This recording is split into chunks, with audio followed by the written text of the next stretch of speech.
अपने उत्तराखंड में आपका स्वागत है। मैं हूं आपके साथ लोकेश कुमार। मुख्यमंत्री पुष्कर सिंह धामी ने छत्तीसगढ़ के बस्तर में आयोजित मध्य क्षेत्रीय परिषद की 26वीं बैठक में हिस्सा लिया। इस बैठक में आंतरिक सुरक्षा, आधारभूत विकास और राज्यों के बीच बेहतर तालमेल जैसे महत्वपूर्ण मुद्दों पर चर्चा की गई। मुख्यमंत्री धामी ने कहा, देश के विकास के लिए सभी राज्यों और केंद्र सरकार के बीच मजबूत समन्वय जरूरी है। उन्होंने 2027 में होने वाली मां नंदा राजजात यात्रा और कुंभ मेले के सफल आयोजन के लिए सहयोग की अपील की। धामी ने कहा, इन आयोजन से उत्तराखंड की सांस्कृतिक पहचान मजबूत होगी। उन्होंने कहा, बेहतर सहयोग से विकसित भारत के लक्ष्य को गति मिलेगी और उत्तराखंड अपनी सांस्कृतिक विरासत को वैश्विक स्तर पर पहचान दिला रहा है। उत्तराखंड के पूर्व मुख्यमंत्री भुवन चंद्र खंडूरी को हरिद्वार के खड़खड़ी शमशान घाट पर राजकीय और सैन्य सम्मान के साथ अंतिम बधाई दी गई। उनके बेटे मनीष खंडूरी ने अंतिम संस्कार की रस्मों को पूरा किया। इस दौरान मुख्यमंत्री पुष्कर सिंह धामी और केंद्रीय मंत्री मनोहर लाल खट्टर के साथ तमाम बड़े नेता मौजूद रहे। सीएम धामी ने इसे प्रदेश के लिए क्षति बताते हुए कहा, उनकी सादगी और ईमानदारी हमेशा मिसाल रहेगी। वहीं केंद्रीय मंत्री खट्टर ने देश सेवा में उनके अभूतपूर्व योगदान को याद कर उन्हें नमन किया।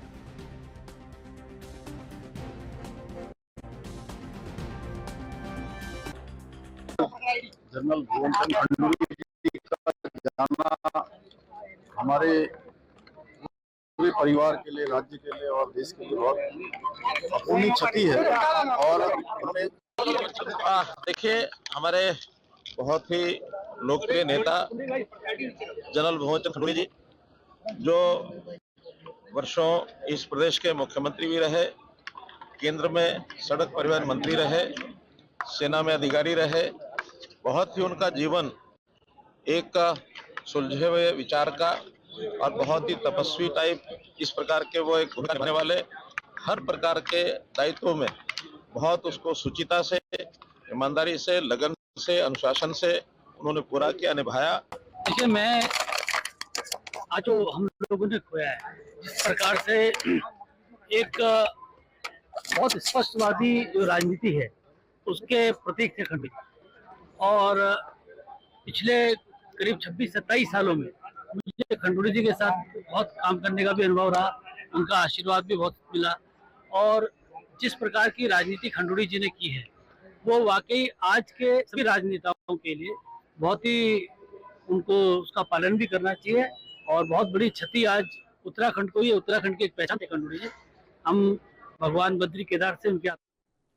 राज्यसभा सांसद नरेश बंसल ने कहा, ईरान, अमेरिका और इजराइल के बीच चल रहे तनाव के कारण दुनिया में ऊर्जा और ईंधन संकट की स्थिति बन सकती है।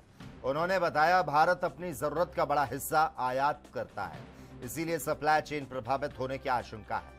इसी को देखते हुए प्रधानमंत्री ने जनता से सावधानी बरतने की अपील की। उन्होंने कहा, पब्लिक ट्रांसपोर्ट का ज्यादा इस्तेमाल किया जाए, इलेक्ट्रिक वाहनों को बढ़ावा दिया जाए और सप्ताह में एक दिन नो व्हीकल डे मनाया जाए।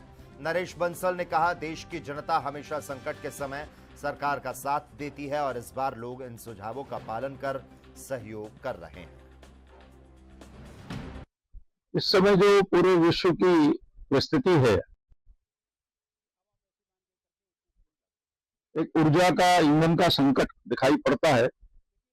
ईरान, अमेरिका, इजराइल, इनकी संघर्ष के कारण से, और वो बढ़ता हुआ नजर आ रहा है। उसको देखते हुए, क्योंकि अपनी आवश्यकता का 85% ईंधन हम इधर से इंपोर्ट करते हैं, फर्टिलाइजर भी हम 60-70% इंपोर्ट करते हैं, तो वो सप्लाई चेन में जो डिस्टर्बेंस इसके कारण से संभावनाएं हैं उसकी, उससे कुशलता से निपटने के लिए कुछ सावधानी बरतें, ये प्रधानमंत्री जी ने आह्वान किया है। पब्लिक ट्रांसपोर्ट का इस्तेमाल करें, इलेक्ट्रिक व्हीकल का इस्तेमाल करें, नो व्हीकल डे सप्ताह में एक दिन करें। इस प्रकार की चीजें, तेल जो हम आयात करते हैं खाने के, उनका 10% कम उपयोग करें, हानिकारक भी हैं। इसी प्रकार से ऑनलाइन दवाओं की बिक्री के विरोध में देशव्यापी हड़ताल का असर मंगलौर में दिखाई दिया। यहां केमिस्ट एसोसिएशन के अध्यक्ष नवीन गोयल के नेतृत्व में दवा विक्रेताओं ने अपनी दुकानों को बंद रखकर एक दिवसीय सांकेतिक हड़ताल की। नवीन गोयल ने बताया, आवश्यक दवाओं पर सीमित मुनाफे के नियम है, जबकि कारपोरेट कंपनियां 20 से 50% तक छूट देकर बाजार को बिगाड़ रही। इससे छोटे दुकानदारों को भारी नुकसान हो रहा। उन्होंने सरकार से ऑनलाइन बिक्री पर रोक लगाने और डॉक्टरों द्वारा लिखी दवाओं के वैकल्पिक ब्रांड बेचने की अनुमति देने की मांग की।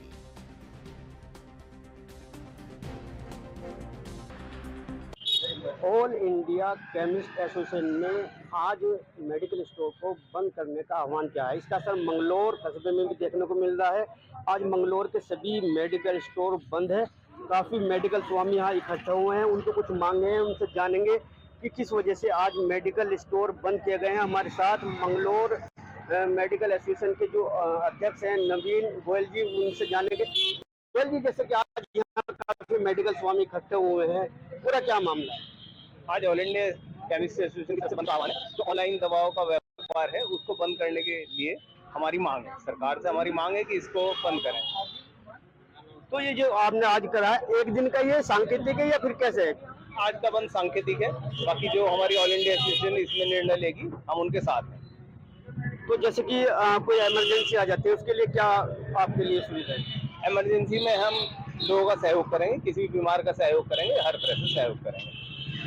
तो ये थे नवीन गोयल जी, इनका ये कहना था कि ऑल इंडिया केमिस्ट एसोसिएशन की आह्वान पर आज मंगलौर में भी मेडिकल स्टोर बंद किए गए और एक दिन का सांकेतिक धरना प्रदर्शन है। अगर इनकी मांगे जल्दी पूरी नहीं की गई तो ये आगे भी मेडिकल स्टोर बंद रखेंगे। हालांकि जो इमरजेंसी है उनको यहाँ सुविधा उपलब्ध, कोई इमरजेंसी में कोई दवाई मेडिकल एसोसिएशन की तरफ से बंद का आह्वान है, जिसमें हमारी मंगलौर केमिस्ट एसोसिएशन भी पूरा सहयोग कर रही है। हमारा जो मेन विरोध है वो ऑनलाइन बिक्री के लिए है। जो ग्राहकों को डायरेक्ट ऑनलाइन बिक्री में सामान मिल रहा है, तो उससे हमारा जो व्यापारी है, जो दुकानदार है, जो सुबह से शाम तक पब्लिक की सेवा कर रहा है, तो उसको नुकसान पहुंच रहा है। उसकी बिक्री में भी फर्क आ रहा है। ग्राहक उससे डिस्काउंट वाला मांग रहा है जो बड़ी ऑनलाइन कंपनियां दे पाती है। उनके लिए तो दे पाना आसान है, लेकिन छोटे दुकानदार के लिए वो डिस्काउंट दे पाना आसान नहीं होता। तो हमारा उसके विरोध में बंद का आह्वान है। ये हमारा सांकेतिक बंद है। अगर प्रशासन हमारी मांग को इस स्तर पर नहीं सुनेगा तो हमारी जैसे ऑल इंडिया एसोसिएशन है जो हमें निर्देश देगी, हम उसके हिसाब से आगे भी कार्रवाई की जाएगी। मंगलौर से एनबी के लिए आपकी रहमत। उधम सिंह नगर के जसपुर में पुलिस द्वारा चलाए जा रहे अतिक्रमण अभियान को लेकर व्यापारियों में नाराजगी बढ़ गई। व्यापार मंडल अध्यक्ष हरिओम सिंह ने आरोप लगाया, इस अभियान के दौरान छोटे और बड़े सभी दुकानदारों को परेशान किया जा रहा। व्यापारियों का कहना है कार्रवाई के नाम पर उनके कामकाज पर असर पड़ रहा। इसी विरोध में व्यापार मंडल पदाधिकारियों और स्थानीय व्यापारियों ने प्रदर्शन करने का ऐलान किया। जानकारी के अनुसार व्यापारी नगर में जुलूस निकालने की तैयारी कर रहे और कोतवाली घेराव की योजना बनाई जा रही। व्यापारियों ने प्रशासन से इस मामले में उचित समाधान और राहत की मांग की।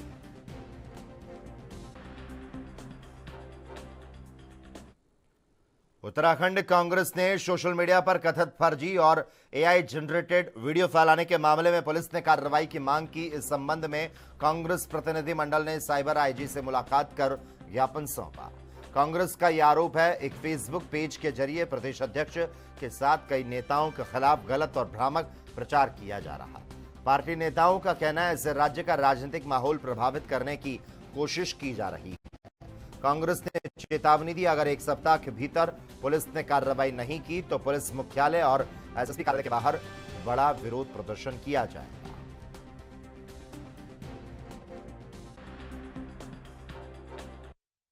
आज उत्तराखंड कांग्रेस के एक प्रतिनिधि मंडल ने आईजी साइबर क्राइम पुलिस महानिरीक्षक नीलेश भरने जी से मुलाकात की और ज्ञापन सौंपा। उस ज्ञापन में शिकायत की गई कि पिछले 6 महीने से ऐसा पुलिस का कोई आला अधिकारी नहीं है जिसे उत्तराखंड कांग्रेस ने ये शिकायत ना की हो कि सोशल मीडिया फेसबुक अकाउंट है वसूली अभियान मोर्चा, जो कि निकृष्टतम स्तर की टिप्पणी और एआई जनरेटेड वीडियोस बार बार अपलोड कर रहा है सोशल मीडिया पर और माननीय अध्यक्ष गणेश गोदियाल जी के ऊपर लगातार प्रहार कर रहा है, मानहानि कर रहा है। वहीं दूसरी ओर पूर्व मुख्यमंत्री हरीश रावत जी के ऊपर दोनों ही नेताओं ने स्वयं व्यक्तिगत रूप से मुलाकात करके कितने बार शिकायत कर दी, लेकिन कोई बाल बांका भी वसूली अभियान मोर्चा का नहीं हो रहा है। ऐसे में हमने नीलेश भरने जी को चिताया है कि हफ्ता भर के अंदर यदि कार्रवाई नहीं होती है तो उत्तराखंड कांग्रेस के कार्यकर्ता सड़कों पर उतरेंगे, पुलिस मुख्यालय कार्यालय घेरेंगे और फिर जो भी होगा उसकी जिम्मेदार पुलिस प्रशासन और धामी सरकार होगी, क्योंकि लोकतंत्र में यही एक तरीका है अपनी बात रखने का। और जिस तरह की राजनीति हो रही है, पॉलिटिकल डिस्कोर्स का जो लेवल है वो दिन प्रतिदिन नीचे गिरता चला जा रहा है। चुनाव आरोप प्रत्यारोप पर लड़े जाते हैं, एक दल दूसरे दल पर आरोप प्रत्यारोप भी करते हैं, नीतियों पर सवाल भी उठाते हैं, लेकिन यहाँ जिस तरह से और इसी बीच सामने निकल कर आ रही इस वक्त की बड़ी जानकारी तमाम दर्शकों तक पहुंचाने जा रहे। देहरादून से बड़ी जानकारी, आईटी पार्क में लैपटॉप खरीद के नाम पर कथित धोखाधड़ी का यह मामला। इस मामले में ओएमएस ग्रुप के नाम पर फर्जीवाड़ा होने की जानकारी सामने निकल कर आई, जिसमें खरीदार सामान लेकर फरार। 14 मई को लैपटॉप की खरीद की गई। राजपुर थाने में इस बाबत मुकदमा दर्ज कराया गया। Web loan technology private limited के पते पर डिलीवरी की गई और अब मामले की जांच में पुलिस जुट चुकी है। आरोपी की तलाश जारी है। देहरादून से इस वक्त की बड़ी और महत्वपूर्ण खबर। देहरादून आईटी पार्क में लैपटॉप खरीद के नाम पर कथित धोखाधड़ी का यह मामला है और इस मामले में यह बताया जा रहा ओएमएस ग्रुप के नाम पर फर्जीवाड़ा हुआ है।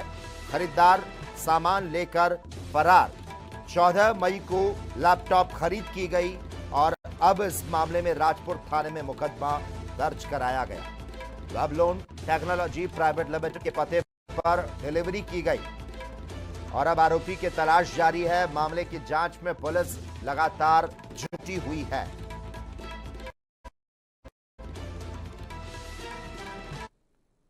लालकुआं में सड़क सुरक्षा अभियान के तहत परिवहन विभाग ने बड़ी कार्रवाई की। जिला अधिकारी ललित मोहन रयाल के निर्देश पर वीआईपी गेट, ट्रांसपोर्ट नगर, गुरुद्वारा मार्केट और डिपो नंबर 4 में अभियान चलाकर नो पार्किंग और सर्विस लाइन में खड़े 2 दर्जन से ज्यादा वाहनों के चालान किए गए। इस दौरान नियमों का उल्लंघन करने पर 2 वाहन सीज हुए। सहायक परिवहन अधिकारी गोविंद सिंह ने बताया, हाईवे और सर्विस लाइन में अवैध पार्किंग सड़क हादसों का बड़ा कारण बनती है। उन्होंने चेतावनी दी, ओवरलोडिंग के खिलाफ जल्द विशेष अभियान चलाया जाएगा।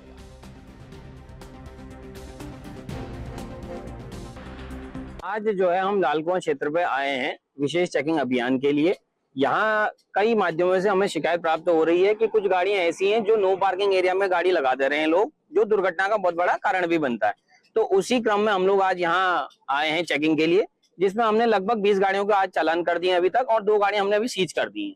ये कार्रवाई लगातार गतिमान रहेगी, क्योंकि हमारा मुख्य उद्देश्य सड़क दुर्घटनाओं में कमी लाना है और जो गाड़ियां नो पार्किंग में अवैध रूप से खड़ी हैं उनको हम सीज करेंगे या चालानी कार्रवाई उनके लिए गतिमान रहेगी। इसके लिए एनएच अपना काम प्रतिदिन कर रहा है। एनएच से हम लोग भी लगातार कांटेक्ट में रहते हैं और हम जो कार्रवाई कर सकते हैं, हम या जो लोगों को जो है जागरूक कर सकते हैं कि सड़क दुर्घटनाओं में कैसे कमी लानी है, उसके लिए हम लोग निरंतर प्रयास करते रहते हैं। ओवरलोड की भी प्रतिदिन जो है कार्रवाई हमारी तरफ से गतिमान है। आज बल्कि ओवरलोड के चालान भी किए। खबरों का सिलसिला लगातार जारी रहेगा। रुकते एक छोटे से ब्रेक के लिए।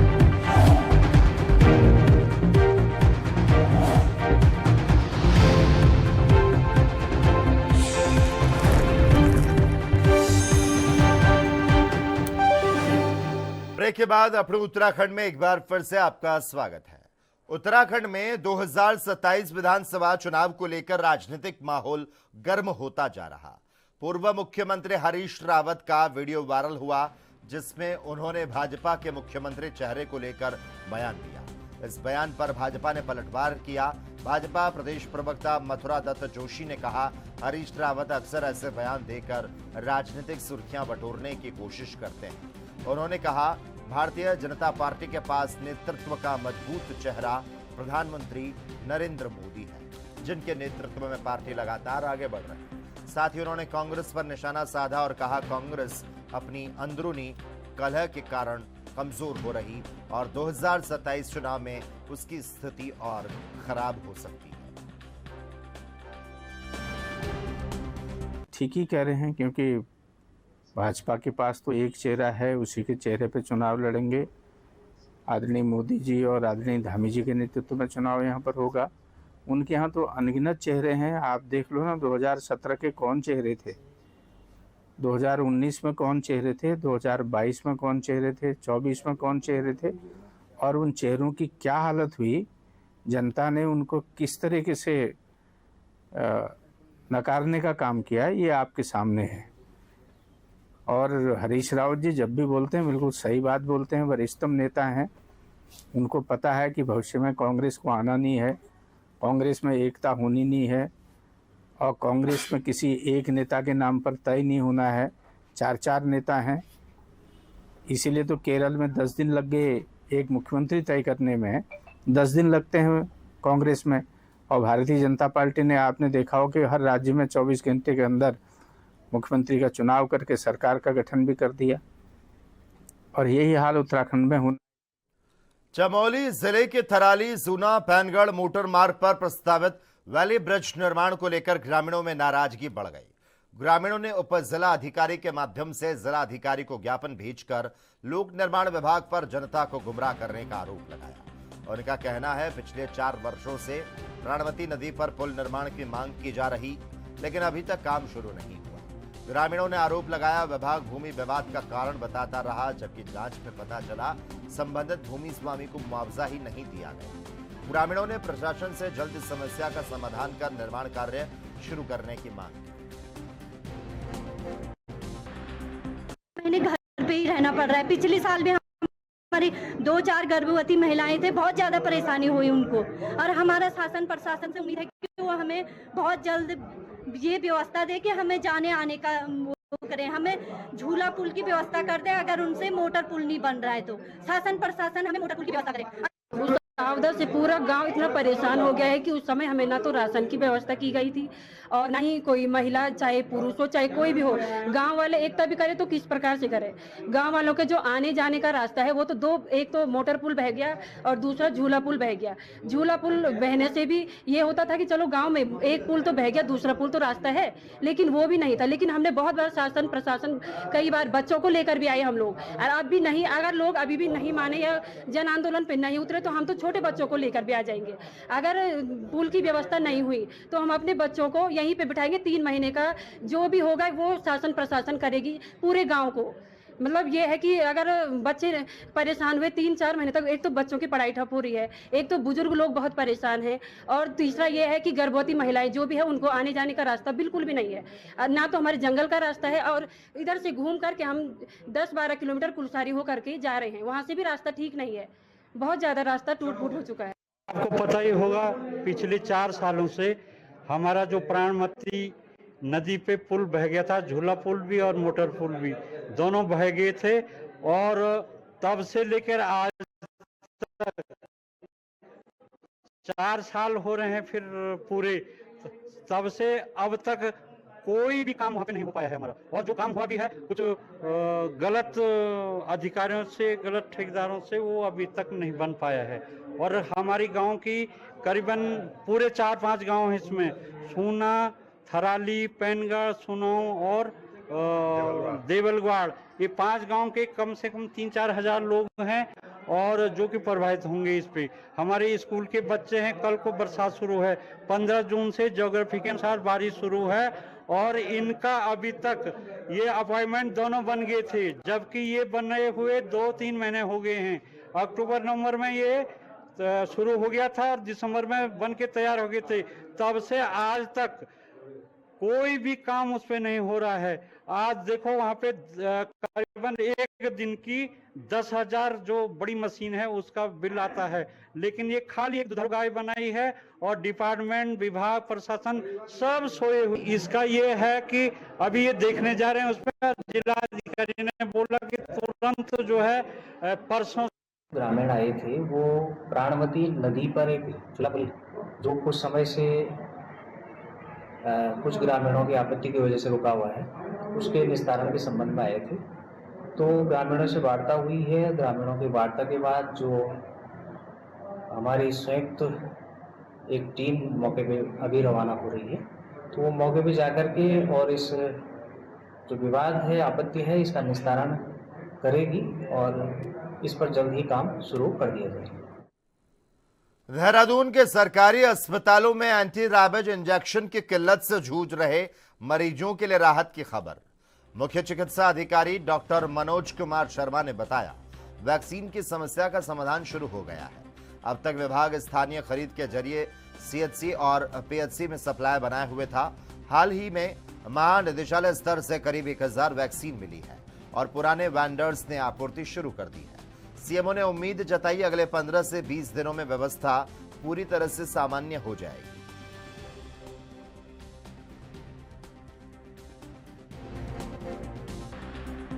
देखिए, ये काफी समय से इसमें समस्या बनी हुई थी रेबीज वैक्सीन को लेकर के, तो हमारे द्वारा भी अपने स्तर पे लोकल परचेजिंग इसकी की जा रही थी। और जहां तक हम अपनी सीएससी पीएचसी की बात करें तो हमारे स्तर से लगातार सप्लाई वहां पे की जाती रही और ऐसी कहीं कोई क्राइसिस ऐसी नहीं आ पाई कि किसी को इंजेक्शन ना मिला हो। जहां तक एसडीएच और डीएच की बात है तो वहां से सीधे जो है वो, क्योंकि डीजी स्तर से वहां पे सप्लाई होती है, तो वहां पे थोड़ा समस्या थी। कुछ लोगों ने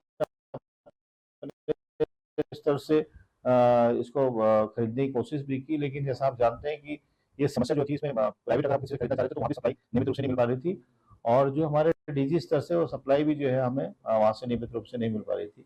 लेकिन अभी लास्ट वीक ही डीजी स्तर से सप्लाई शुरू हो गई है और अभी लगभग हमें 1000 के आसपास जो है वहाँ डीजी स्तर से भी हमें जो एआरपी मिल गए हैं। और जो हमारे जो वेंडर जो पहले सप्लाई नहीं कर पा रहे थे वो भी अब रेगुलर हमें सप्लाई वो कर रहे हैं। तो मुझे लगता है कि जल्दी इसकी और 15-20 दिन में। उत्तराखंड में मेडिकल लैब टेक्नोलॉजिस्ट संघ ने अपनी लंबित मांग को लेकर सचिवालय कूच किया और सरकार के खिलाफ जोरदार प्रदर्शन किया। प्रदर्शनकारियों को रोकने के लिए पुलिस ने बैरिकेडिंग लगाई, जिसके बाद आंदोलनकारी सड़क पर धरने पर बैठ गए और नारेबाजी करने लगे। इस दौरान प्रदर्शनकारियों ने पूर्व मुख्यमंत्री भुवन चंद्र खंडूरी के निधन पर 2 मिनट का मौन रखकर श्रद्धांजलि दी। बढ़ते प्रदर्शन को देखते हुए पुलिस ने सभी को वाहनों में बैठाकर एकता विहार धरना स्थल भेज दिया।